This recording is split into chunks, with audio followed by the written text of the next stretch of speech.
n'a pas besoin de 1000 occasions pour faire mouche. Malgré une première mi-temps complètement fantomatique, le gars on le voyait presque pas. Et en plus de ça, la Juventus jouait très bas, bien en bloc. C'était compliqué pour lui de recevoir le ballon dans l'axe. Mais il lui en a fallu seulement une seule occasion, pas plus. Il l'a mis dedans. Regardez-moi la détente. Gonzalo Garcia, 21 ans si je ne m'abuse. Il vient de la Castilla, c'est notre produit. En 4 apparitions dans cette Coupe du Monde des clubs, le gars il a été décisif 4 fois. Le plus fou c'est qu'après tous ces matchs-là, il a toujours une bonne note, minimum 7. Et je rappelle que là on parle d'un ingénieur en data analyse parce que le gars il est intelligent partout, que ce soit dans le football ou dans les études. Premier match face à Al Hilal, il est buteur. Deuxième match, il est passeur. Face à Salzbourg, il est encore buteur et il te sort un match extraordinaire. Et là aujourd'hui, c'est lui qui vient nous délivrer malgré une première mi-temps où on le voyait pas trop. Il a fait le boulot, c'est tout ce qu'on le demande. On le demande pas d'être visible dans chaque match. Non, non, non. Faut juste claquer ton but et après tu repars au banc. Parce que oui, là Kylian Mbappé est de retour, il va commencer à goûter au banc petit à petit. Au moins ce qui est bien, c'est qu'on pourra compter sur lui. Si Kylian Mbappé n'est pas bien, on le met à sa place. Étant donné que Xabi Alonso a dit que c'était la méritocratie, donc si le gars il mérite d'être titulaire, il va être titulaire. Bon, on sait tous que Kylian Mbappé sera toujours titulaire, ça, voilà, y a pas de souci. Mais au moins que ce petit ait du temps de jeu. Mention spéciale à Trent Alexander-Arnold qui a été auteur de la passe décisive. C'est lui qui lâche le magnifique centre pour Gonzalo Garcia. Et le gars était très bien placé, personne le prenait tellement, le sous-estimait. Il l'a mis dedans avec une facilité.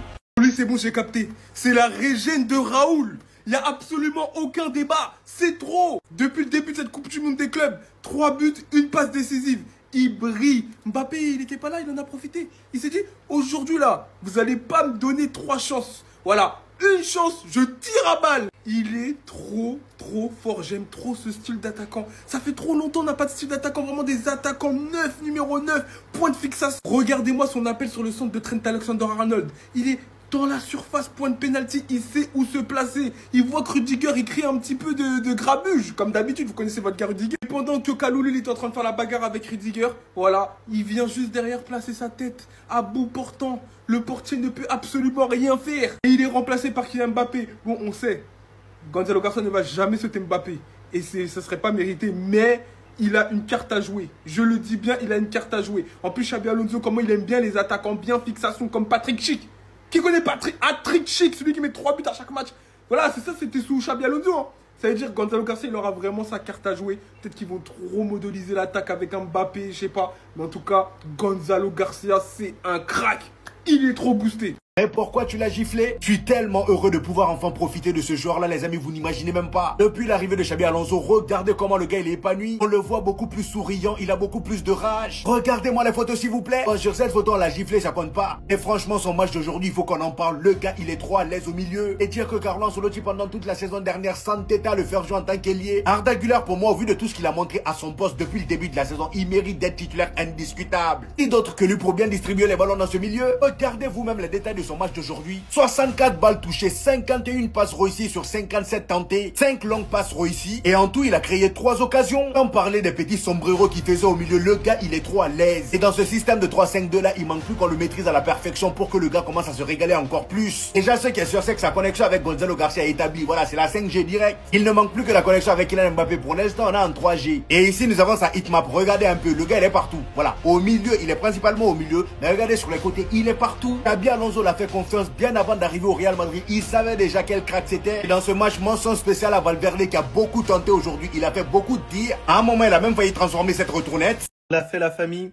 On est qualifié pour la suite de la compétition. C'est quand même le plus important, on va pas se mentir, la victoire. Mais une victoire avec la manière, parce que j'ai aimé la première mi-temps, parce qu'il y avait pas mal d'envie, pas mal d'intensité, pas mal de volonté dans le jeu. Même en deuxième période, c'était plutôt intéressant. J'ai bien aimé ça. J'ai senti des joueurs concernés et notamment défensivement parlant. On a encaissé 0 but là aujourd'hui. Même s'il y a quelques imperfections, parce que oui, j'ai toujours quelque chose à dire. Parce que défensivement, je trouve qu'on a quand même des petites fébrilités. Et si on affronte des équipes encore plus dangereuses, on peut prendre des buts par-ci, par-là. Donc, va falloir travailler quand même les automatismes. Ça va venir au fur et à mesure. Je trouve que Tchouaméni, que ce soit Hussein ou Rudiger, c'est assez bon défensivement. Valverde qui a été élu homme du match. D'ailleurs, je vais faire une vidéo sur lui parce qu'il a énormément progressé sur des domaines que il faisait pas forcément avec Carlo Ancelotti. Des joueurs comme Arda Güler qui ont été assez bons, même si je trouve qu'il a gardé un peu trop le ballon. Voilà, à certains moments, j'attendais qu'il donne la balle un peu plus rapidement et aussi ses frappes beaucoup plus tranchantes. Même, on peut dire merci à Trent Alexander-Arnold, même si c'est assez limité défensivement. Le centre qui fait en direction de Gonzalo Garcia. C'est ça qui nous fait du bien, cette présence dans la surface de réparation en tant que vrai numéro 9. À ses 21 ans, il s'impose comme un titulaire potentiel du côté du Real Madrid. D'où le fait que ça le compare énormément à Raoul et ça fait plaisir quand même. Mais sinon, en vrai, Ça va toi? Moi en tout cas, bien, alhamdoulilah. Il y a quelque chose. Là, je pense qu'il faut le dire. Dites-vous que la rivalité aujourd'hui était tellement extrême que la fraternité n'existait plus. La Turquie tient réellement deux des plus grands joyaux du football actuel. J'ai pas les mots du niveau affiché. Entre d'un côté ce que Kenan Yıldız a infligé à Trent Alexander-Arnold, mais surtout ce qu'il est capable de réaliser pour son équipe, de sa défense, ressortant littéralement le ballon lui-même pour venir chercher son coéquipier et reprendre juste derrière, prendre cette responsabilité en passant tout le terrain pour venir réaliser le dernier effort et quelle passe envers Kolo Muani qui va rater son AVS1. Arda qui de l'autre côté devient littéralement Ardadinho. Je crois qu'on est tous restés figés devant ce qu'il a fait. À ce moment précis, j'ai cru voir Neymar, suivi de sa combativité pour conserver le ballon en pleine surface adverse. Avec ses passes lobées aujourd'hui, le rythme et l'intensité qu'il a mis, j'ai tout simplement qu'une seule hâte, c'est de les revoir en sélection le plus vite possible ensemble. Ça fait beaucoup trop longtemps que j'attendais qu'il y ait des joueurs aussi prometteurs dans mon pays. Aujourd'hui, c'est le cas. J'ai l'impression que l'avenir va être doré. Mais pour l'instant, on va les laisser tranquillement, bien progresser, bien prendre place dans leur équipe respective. Parce que c'est ce que les deux joueurs vivent actuellement. Il leur faut du rythme et de l'intensité. Ça, c'est le style de buteur, les amis, qu'on n'entend jamais dans une rencontre. Et on se dit, tiens, qu'est-ce qui se passe? Et d'un coup, il sort comme le diable d'une boîte, des amis. Gonzalo Garcia, les amis, à la Madrid. Ça fait un d'abord, les gars, ça fait un d'abord. But de Gonzalo Garcia, les gars, but de Gonzalo Garcia. Le petit, c'était un attaquant pur de formation, pur de métier, inné en fait. Le mec, il est très très fort.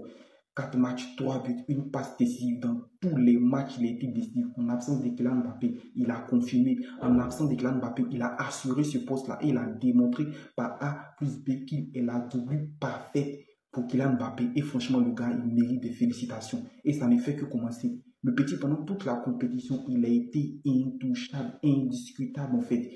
Et c'est ça en fait. Et quand ça me fait mal qu'à l'époque, il y a Carlo Ancelotti qui disait que non, il est encore trop juif.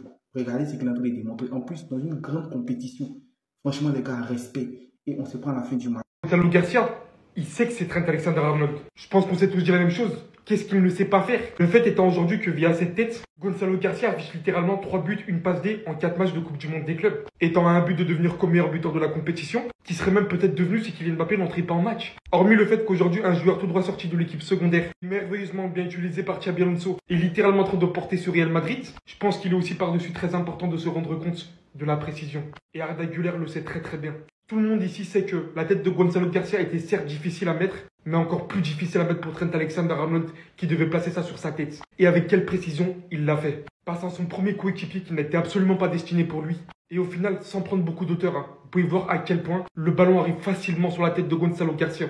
Il n'a certes pas été facilité contre un joueur comme Kenan Yıldız, défensivement parlant, mais on s'y attendait, on savait qu'il allait avoir des lacunes. Mais en tout cas, une chose est sûre, en venant délivrer cette première passe décisive aujourd'hui, Trent Alexander-Arnold dans un match aussi important, il vous fait littéralement rendre compte ce dont pourquoi il a été recruté. Ce mec a un pied formidable. Une précision hors norme dont j'ai pas les mots. J'ai aussi énormément aimé le match de Valverde. La confiance qu'il commence à amasser sous Xabi Alonso. Le fait qu'il recommence à frapper autant. À un moment, franchement, j'ai cru qu'il allait marquer un banger. Le gardien, je sais pas comment il a fait pour arrêter ça. Dans un match au final assez disputé en première période, le Real Madrid l'emportera finalement tactiquement au cours du match et également au résultat. C'était le premier vrai défi. On a récupéré Kylian Mbappé, on a récupéré Carvajal, on a récupéré Militao. Le plus dur arrive maintenant.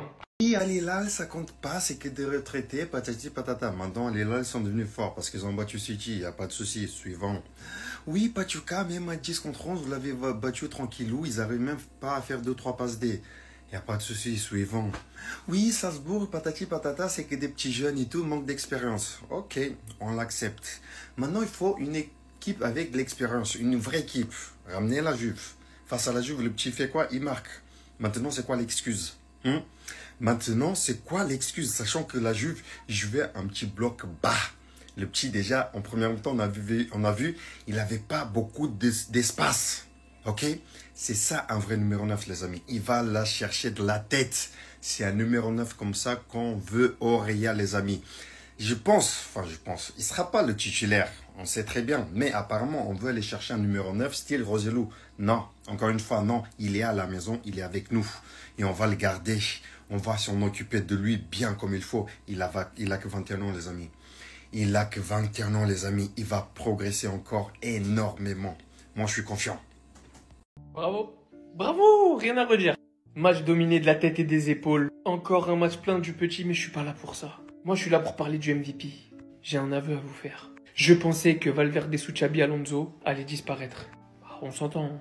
Je pensais qu'il allait souffrir de la composition de Xabi Alonso, qu'avec Fran Garcia et Alexander-Arnold, les côtés seraient pris, en attaque c'est plein, et je pensais qu'au milieu de terrain, ça partirait sur un Bellingham-Tchouaméni. MDR. Qu'est-ce que je me suis trompé? Vous voyez ce joueur? Bah moi, il joue pour le Real, et je peux pas détester les joueurs comme ça.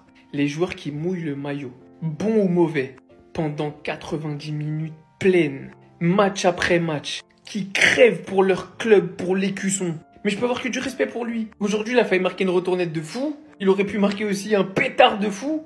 Concrètement, il récupère des balles. Il fait même des passes D s'il le faut. Et il en aurait eu si Di Gregorio avait pas été en feu aujourd'hui. Il te marque des buts ultra importants. Il cavale pendant 90 minutes. Valverde, c'est le joueur parfait que tout coach rêve d'avoir dans son équipe. Il se plaint jamais. Jamais une déclaration dans les médias. Il joue à tous les postes où tu as besoin. Il comble tous les trous, toutes les lacunes de ses coéquipiers. Il t'apporte défensivement et offensivement. C'est ce qu'on appelle un milieu idéal. Moi qui pensais qu'il allait être laissé de côté, en fin de compte, ça sera peut-être lui la pièce maîtresse de Xabi Alonso. Et il finit pas MVP pour rien. C'est tellement mérité après le match qu'il a fait aujourd'hui. Alexander-Arnold. Oh, it's in! It's a fabulous header from Gonzalo Garcia. Gonzalo Garcia, la pépite du moment, petit, tu es fort. Encore lui ce soir.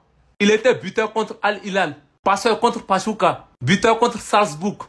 Aujourd'hui, buteur contre la Juventus. 3 buts, une passe en 4 matchs. Petit, tu es fort que tous les attaquants du Barcelone. Respectez Xabi Alonso, ceux qui les critiquaient à cause du premier match contre Al Hilal. Vous voyez? Même ce soir de titulariser le petit, à d'autres qui n'ont pas compris. Petit, c'est ton temps. Tu es très bien parti pour être meilleur joueur, meilleur buteur de cette compétition. Il n'y a même pas de débat. C'est l'actuel meilleur joueur du Real de Madrid dans cette compétition.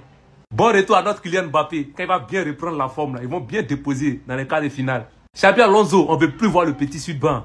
Voilà, c'est le meilleur trio d'attaque qui est là. J'ai toujours dit ça. Le petit est trop en feu dans la compétition. Parce que le meilleur trio d'attaque. Non, la team, il va passer de cœur pour ces gamins-là. Un gamin qu'on ne voyait pas son importance sur le banc. Vraiment, merci Xabi Alonso. À la Madrid un jour, à la Madrid toujours. Qualifié pour les quarts de finale. Les conspirateurs, au suivant.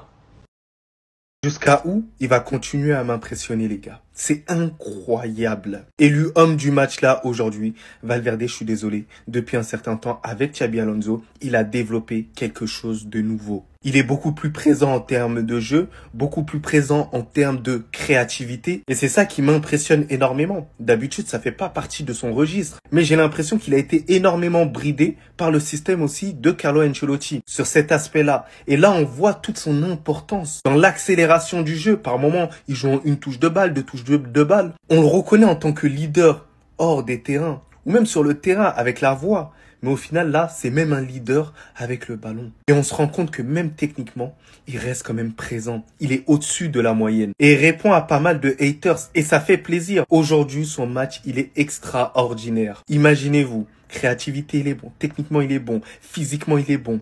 Il court vite. Il a toutes les qualités d'un footballeur moderne. Valverde sera tout simplement inarrêtable. Et vous allez le voir. J'avais pas mal de doutes. Est-ce qu'il allait rentrer sur le système de Xabi Alonso? Là, je suis rassuré. Je suis entièrement rassuré. Il est incroyable, il est lunaire, il est grotesque. Ah d'accord, c'est donc ça le Xabi Ball. Je l'avais pas vu face à Salzbourg. Mais en fait, c'est terrible. Et dites-vous, là, c'est que les prémices. Oui, à 90 minutes, on n'est pas encore sur du total Xabi Ball, notamment la première mi-temps. Mais la deuxième mi-temps, vous allez pas me dire que vous avez pas vu. Le rôle des latéraux, hein, notamment ce centre de Trent Alexander-Arnold, il va tellement apporter offensivement. Liverpool a menti, certes défensivement, on sait que c'est pas l'assurance tout risque, mais offensivement c'est l'un des meilleurs, peut-être même le meilleur avec Hakimi. Ça veut dire quand il centre, ça fait mouche. Gonzalo Garcia, un 9 qui tire au 9 mm devant les cages précis. Voilà, il ne rate aucune occasion. Xabi Alonso, il aime trop les attaquants comme ça, c'est pour ça dès qu'il l'a vu dans la Castilla, il a dû dire mais qu'est-ce qu'il fout là-bas? Viens, je vais te donner un petit rôle là-bas, là. Il est en train de montrer 3 buts, une passe D. Federico Valverde qui reprend confiance, qui est complètement libre. Il tente des gestes de farfelus. T'as capté des gestes que tu vois quand tu peux utiliser que quand t'es en confiance. Je suis désolé. Arda Güler qui est mis au centre du jeu parce qu'il aime bien ça aussi. On l'a vu avec Bayer Leverkusen, Florian Wirtz, pardon. Voilà, oui, j'essaie de faire l'accent un peu comme Jean-Charles Sabatier, pardon. Mais Arda Güler qui essaie de distribuer un jeu de passe, on le voit à travers quelques petites transmissions. Tu sens que dans pas longtemps, il est en train de monter en puissance. L'entrée d'Mbappé, tu sens que c'est pas la même chose. Tu sens que là, quand il doit faire la passe, il fait la passe. Tu sens qu'il est là pour le collectif. Ça veut dire que quand il va jouer titulaire, ça va être le Mbappé un Mbappé spécial, vous le savez.